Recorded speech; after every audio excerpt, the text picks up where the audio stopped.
nama saya Anastasia Srisyanekono dengan NRP 222322764 dari kelas A. Di sini saya akan menjelaskan materi tentang anatomi sistem endokrin. Untuk itu mari kita ke materi. Baik, materi yang pertama adalah tentang sistem endokrin. Pengertian sistem endokrin. Endokrin diambil dari bahasa Yunani, endo artinya inside dan krinein to separate atau to secrete. Secrete itu artinya sirkulasi darah, sel-sel target atau aksi. Nah, ada juga exokrin, yaitu berasal dari bahasa Yunani. Exo artinya outside, krinein to separate, to secrete. Secrete adalah saluran khusus atau aksi. Nah, sistem endokrin adalah suatu kelenjar yang mengirim hasil sekresinya langsung ke dalam darah yang beredar dalam jaringan dan mensekresikan zat yang disebut hormon. Kelenjar endokrin merupakan kelenjar buntu atau tanpa saluran yang menyekresi hormon untuk mempengaruhi organ-organ lain. Nah, bisa dilihat di sini ada hormon menggerakkan kelenjar endokrin atau kelenjar buntu. Hormon adalah zat kimia dalam bentuk senyawa organik yang dihasilkan oleh kelenjar endokrin. Nah, berikut adalah ciri-ciri hormon.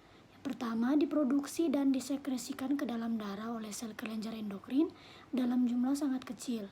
Yang kedua, diangkut oleh darah menuju ke sel atau jaringan target. Yang ketiga, mengadakan interaksi dengan reseptor khusus yang terdapat dalam sel target. Yang keempat, mempunyai pengaruh mengaktifkan enzim khusus. Dan yang terakhir, terhadap satu sel target tetapi dapat juga mempengaruhi beberapa sel target yang berlainan. Adapun fungsi kelenjar endokrin, yaitu yang pertama, menghasilkan hormon yang dialirkan ke darah guna diperlukan oleh jaringan tertentu. Yang kedua, mengontrol aktivitas kelenjar tubuh. Yang ketiga, merangsang aktivitas kelenjar tubuh. Yang keempat, merangsang pertumbuhan jaringan. Dan yang kelima, mengatur metabolisme. Nah, berikut ada gambar mengatur aktivitas, ada perkembangan, pertumbuhan, reproduksi, dan metabolisme. Nah, ada pun juga gambar mekanisme endokrin, ada sel endokrin, ada jalan darah, hormon, ada sel target, ada penerima. Nah, berikutnya kelenjar dalam sistem endokrin. Yang pertama ada hipotalamus, yang kedua ada pineal, yang ketiga ada hipofisis, yang keempat ada tiroid, yang kelima ada paratiroid, yang keenam timus, yang ketujuh adrenal, yang kedelapan pankreas, 9 ovarium, 10 testis. Yang pertama kita membahas tentang hipotalamus. Hipotalamus terletak di bawah otak besar, pusat koordinasi sistem saraf otonom utama, berperan dalam koordinasi sistem saraf, sistem endokrin tubuh, dan pola perilaku serta emosi atau respon takut dan berani, dan perilaku seksual. Fungsi hipotalamus yaitu yang pertama, memelihara homeostatis atau regulasi internal environmental. Misal, nadi, temperatur, water balance, sekresi kelenjar, pituitari atau hipofisis. Fungsi yang kedua, mengontrol suhu tubuh, rasa haus dan pengeluaran urir, lapar dan kenyang, sekresi hormon-hormon hipofisis anterior, menghasilkan hormon-hormon hipofisis posterior, kontraksi uterus dan pengeluaran ASI. Hipotalamus dianggap pula sebagai pengatur semua fungsi hormonal dalam tubuh. Hal ini karena hipotalamus bekerja sama dengan kelenjar hipofisis atau pituitari dalam menjaga peran berbagai kelenjar penghasil hormon di tubuh seperti kelenjar tiroid, ovarium atau testis. Hipotalamus menghasilkan beberapa jenis hormon yang disekresikan langsung ke hipofisis. Yang pertama ada GnRF atau gonadotropin releasing factor, ada CRF atau sorticoprin releasing factor, atau TRF, tyrotropin releasing factor. Beberapa jenis hormon yang disekresikan oleh hipofisis dihasilkan oleh sel-sel hipotalamus. Ada ADH, TSH, dan oksitosin. Hormon-hormon hipotalamus. Ada beberapa jenis hormon yang dihasilkan oleh hipotalamus, yaitu yang pertama, hormon antidiuretik. Hormon ini berfungsi untuk mengatur keseimbangan kadar air dalam tubuh, termasuk volume darah yang pada akhirnya memengaruhi tekanan darah. Yang kedua, hormon oksitosin. Hormon oksitosin mempengaruhi sistem reproduksi seperti proses persalinan, gairah seksual, maupun ejakulasi. Hormon ini juga mengendalikan berbagai perilaku dan emosi manusia seperti mengurangi rasa cemas, serta membangun ikatan emosional antara ibu dan bayi dalam proses menyusui. Yang ketiga, hormon somatostatin. Hormon ini berperan dalam menghambat kelenjar hipofisis atau pituitari untuk menghasilkan hormon tertentu, seperti hormon pertumbuhan dan TSH atau thyroid stimulating hormone.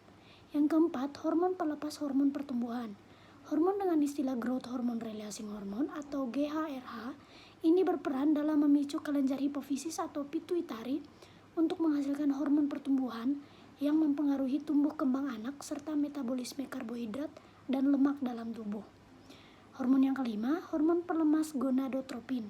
Hormon dengan istilah gonadotropin releasing hormone atau GnRH ini bekerja dengan merangsang pelepasan hormon yang berhubungan dengan fungsi reproduksi seperti proses menstruasi dan pematangan organ seksual, terutama pada masa pubertas. Hormon yang keenam, hormon pelepas kortikotropin. Hormon yang dikenal dengan istilah kortikotropin releasing hormone atau CRH ini memiliki peran dalam mengontrol respon tubuh terhadap stres fisik dan emosional, serta bertanggung jawab dalam mengontrol suhu tubuh, rasa lapar, dan haus. Hormon yang ketujuh, hormon pelepas tirotropin.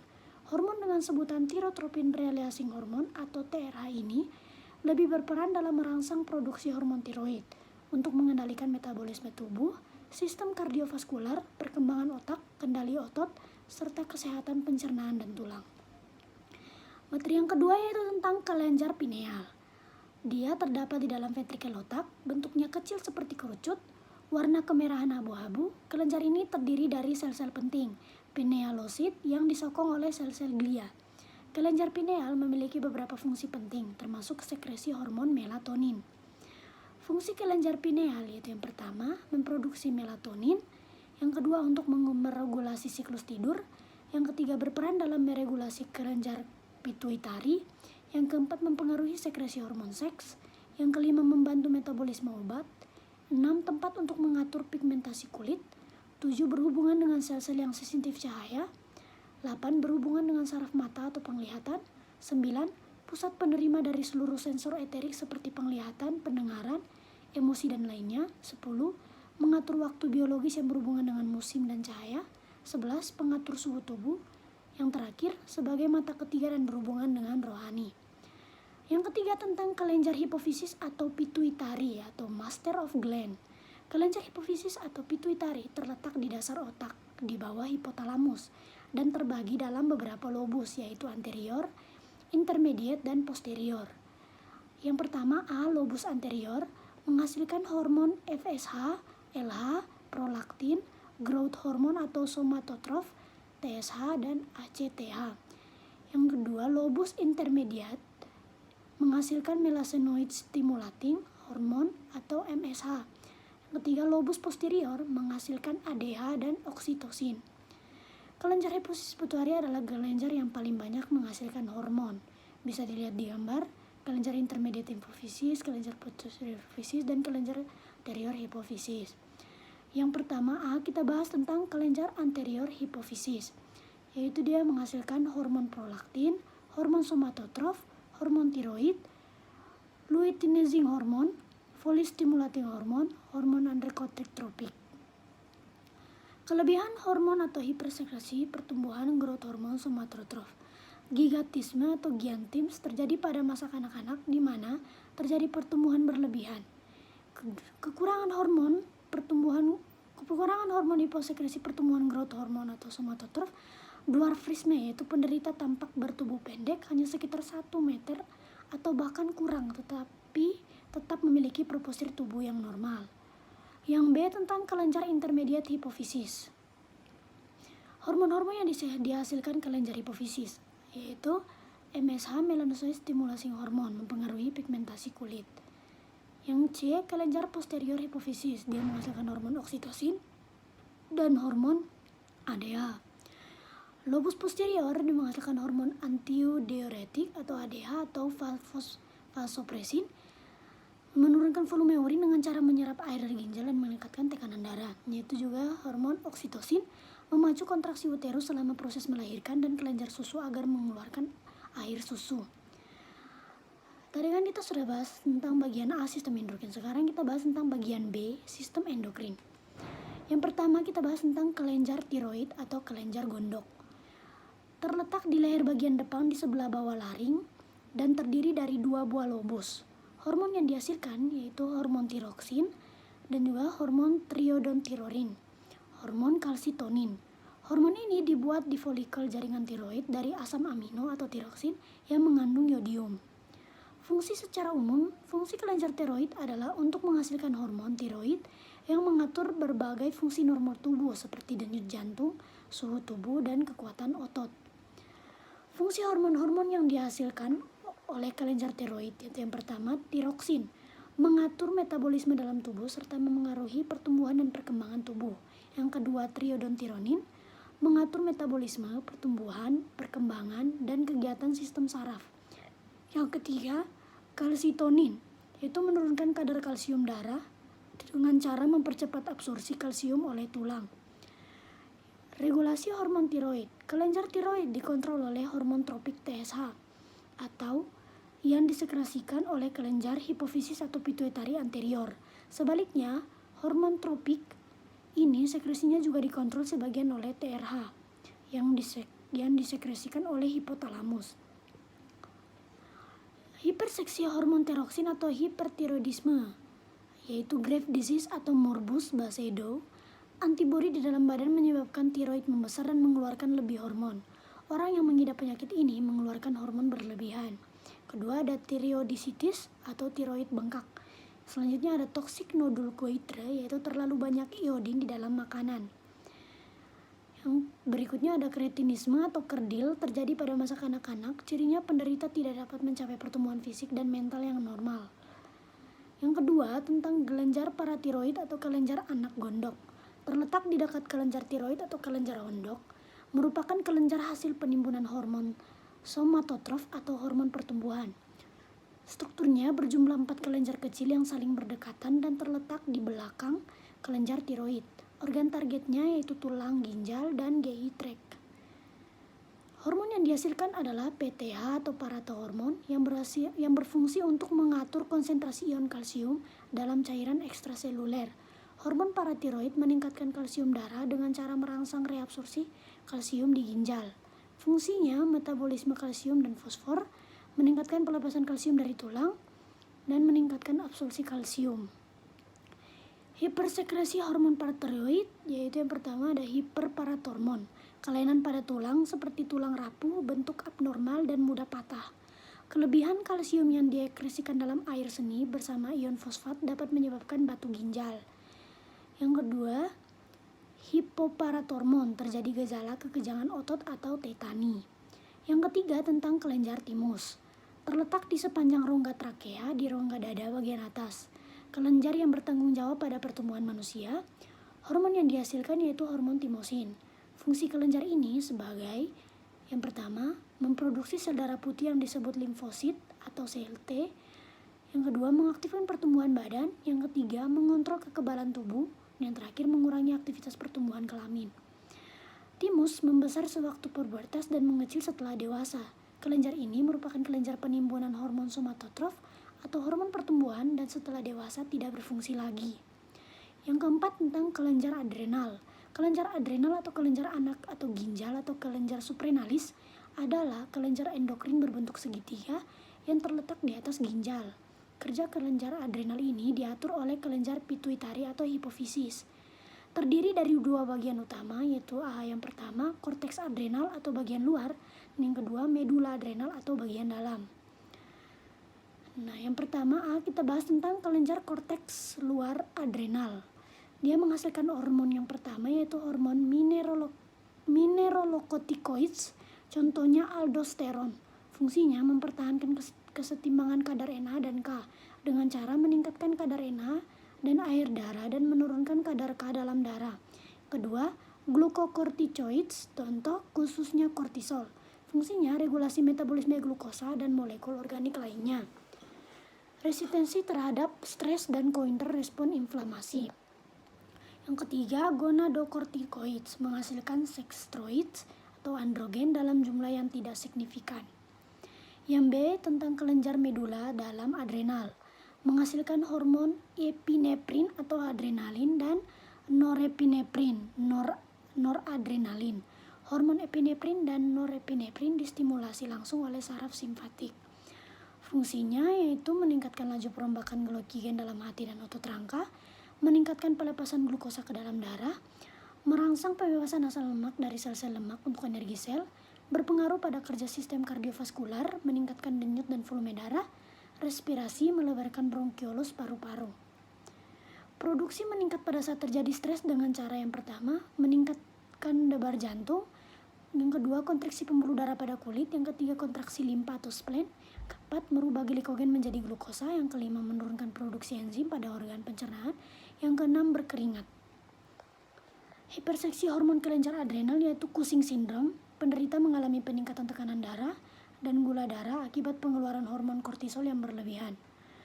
Gejala yang ditunjukkan pada penderita Cushing syndrome ini antara lain lengan dan kaki tampak ramping tetapi bagian tengah tubuh mengalami timbunan lemak, jaringan lemak yang meningkat di area pinggang, punggung atas, antara bahu dan wajah sehingga wajah tampak bulat, pipi bengkak dan terdapat bercak merah, stretch mark merah atau ungu yang umumnya ditemukan pada perut, dekat ketiak atau di sekitar payudara dan paha. Jerawat, kulit tipis yang mudah memar. Pada wanita, siklus menstruasi menjadi tidak teratur serta mengalami rambut wajah dan tubuh yang lebih tebal dari biasanya. Sedangkan pada pria mengalami penurunan libido dan menurunnya kesuburan. Hipersekresi hormon kelenjar adrenal yang berikut adalah Addison disease. Gejalanya berupa hipoglikemia atau kadar gula dalam darah menurun, gangguan pembentukan glukosa oleh jaringan, penurunan kadar glikogen di liver atau hati yang menjadi cadangan glukosa dalam tubuh. Yang berikutnya, kita bahas bagian C, sistem endokrin. Tadi kan kita bahas tentang kelenjar tiroid sampai kelenjar adrenal. Sekarang kita bahas tentang kelenjar pankreas. Kelenjar pankreas merupakan sekelompok sel yang terletak pada pankreas, sehingga dikenal dengan pulau-pulau Langerhans. Hormon endokrin pankreas diproduksi di bagian Pulau Langerhans. Di dalam pulau-pulau Langerhans terdapat sel alfa, sel beta, dan sel delta. Hormon yang dihasilkan yaitu hormon insulin yang disekresikan oleh sel beta, hormon glukagon yang diekskresikan oleh sel alfa, dan hormon somatostatin yang diekskresikan oleh sel delta. Fungsi hormon yang dihasilkan pankreas, glukagon, yaitu dihasilkan oleh sel alfa, berfungsi meningkatkan kadar gula dalam darah. Tipe hormonnya yaitu asam amino. Hormon insulin dihasilkan oleh sel beta, berfungsi menurunkan kadar gula dalam darah. Tipe hormon asam amino. Hormon somatostatin dihasilkan oleh sel delta, berfungsi di pankreas akan menghambat sekresi hormon insulin dan glukagon. Diproduksi juga di saluran pencernaan, berfungsi secara lokal akan mengurangi sekresi lambung, motilitas pencernaan, dan untuk menghambat sekresi hormon pencernaan termasuk gastrin dan sekretin. Adapun hormon insulin dan glukagon tersebut bekerja secara berlawanan untuk mengatur kadar glukosa dalam darah. Bila kadar glukosa dalam darah tinggi, maka kelenjar pankreas akan mensekresikan hormon insulin tersebut yang berfungsi sebagai perangsang hati untuk menyerap glukosa dan mengubahnya menjadi glikogen. Namun sebaliknya, jika kadar glukosa dalam darah menurun atau rendah, maka hormon glukagon akan mengubah glikogen menjadi glukosa. Hormon yang dihasilkan kelenjar pankreas, tadi insulin, glukogen. Nah, berikutnya hiposekresi hormon insulin. Yang pertama, diabetes mellitus tipe 1. Penyakit ini sepenuhnya bergantung dengan insulin. Penyakit ini sering didapatkan pada anak-anak atau dewasa muda. Pengobatan dengan mengganti insulin sesuai dengan jumlah yang diperlukan. Yang kedua, diabetes mellitus tipe 2. Pada penyakit ini, insulin diproduksi bisa dalam jumlah yang kurang memadai atau memadai tetapi terdapat gangguan dalam kualitas dan mekanisme kerjanya. Faktor risiko penyakit ini seperti riwayat keluarga dengan diabetes mellitus dan obesitas. Yang kedua, tentang kelenjar gonad atau kelamin, terbagi atas 2 kelenjar yaitu ovarium dan testis. Pertama kita bahas tentang ovarium. Untuk bagian anatominya, sepasang organ berbentuk buah kenari. Ovarium terdiri dari 2 lapisan utama, yaitu korteks bagian luar dan medula di bagian pusat. Hormon yang dihasilkan yaitu menghasilkan hormon estrogen, progesteron, relaksin, dan inhibin. Relaksin membantu dilatasi uterus pada akhir kelaminan. Kehamilan. Inhibin menghambat sekresi follicle stimulating hormone atau FSH pada akhir siklus menstruasi. Hormon yang dihasilkan kelenjar gonad, ovarium, estrogen, progesteron, dan testosteron. Estrogen menentukan ciri pertumbuhan kelamin sekunder perempuan, progesteron penebalan dan perbaikan dinding uterus atau rahim, testosteron menentukan ciri pertumbuhan kelamin sekunder laki-laki dan memicu pembentukan sperma. Estrogen dan progesteron berfungsi membangun dan mempertahankan karakteristik kelamin wanita, siklus menstruasi, kehamilan, dan perkembangan kelenjar mamae. Hormon estrogen dibentuk oleh sel granulosa, folikel, dan sel lutein corpus luteum. Hormon progesteron dibentuk oleh sel lutein. Estrogen dan progesteron mempengaruhi sifat kelamin sekunder wanita atau proses laktasi dan penyiapan endometrium untuk menerima ovum. Nah, dampak hiposekresi hormon pada wanita yaitu penurunan produksi estrogen dapat menimbulkan berbagai gangguan seperti menstruasi yang tidak teratur, vagina kering, suasana hati tidak menentu, menopause, dan osteoporosis pada wanita lanjut usia. Beberapa kondisi yang disebabkan oleh kadar progesteron yang rendah. Yang pertama, tidak mengalami menstruasi atau haid tidak teratur. Yang kedua, fungsi ovarium yang buruk. Ketiga, pendarahan rahim abnormal. Yang terakhir, flek dan sakit perut selama kehamilan. Kadar hormon estrogen yang terlalu tinggi pada seorang wanita bisa mengalami beberapa gejala berikut. Itu sakit kepala dan rambut rontok, badan terasa lemas dan sulit tidur, menstruasi tidak teratur, suasana hati atau mood berubah-ubah, tangan dan kaki terasa dingin, susah tidur, perut terasa kembung, payudara terasa parah dan nyeri, gairah seks menurun. Yang B, kita tentang testis. Bagian anatominya merupakan organ reproduksi internal pada pria. Bentuk seperti telur dan letaknya di dalam kantong skrotum. Testis terdiri dari belahan-belahan yang disebut dengan lobulus testis, terdiri dari 200-300 lobulus. Hormon yang dihasilkan yaitu testosteron, androgen, dan inhibin.